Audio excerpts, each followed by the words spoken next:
Good day po. By the way, my name is Ryan Ablasa. Ngayon po, ituturo ko po yung paano mag-generate po ng mga hash ng isang PDF.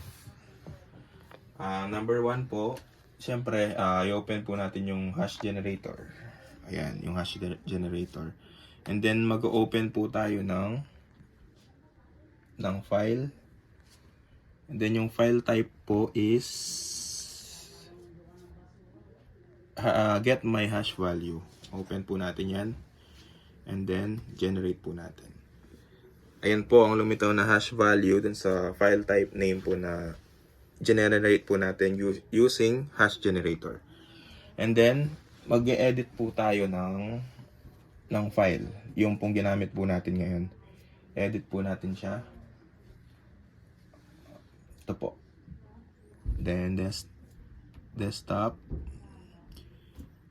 Hash value. Edit natin.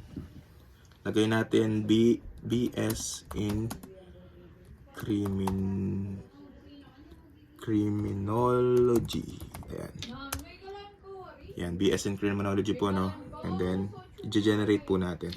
Dapat yung maging result po natin is maging same po ng result dito sa hash generator. And then, browse. And then, BS in criminology. Nakita nyo po yung hash value po. Then, open. And then, generate hash. 5B8. Generate. O, ayan. Same po yung hash value po natin. And then, yung third na i-discuss ko po ay mag-e-edit po ako ng content ng isang file.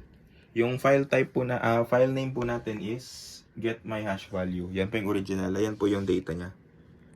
Ayan, makikita nyo. And then, na-generate na po yan And then, i-edit ko po yung get my hash value na file. Yung content po niya sa loob. Ito po yan. Ayan po yung content.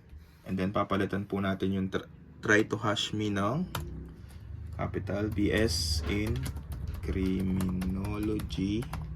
Ayan, dash 2. Tapos yung name ko, try natin. Ryan B. Yan. Then, i-save po natin yan. Ayan po, i-save. Save. Ayan.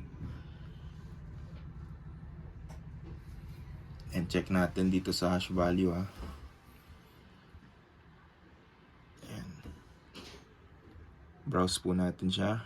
Then, get my hash value. Open. Generate. So, yun po talaga yung lumabas. Ayan. Thank you po.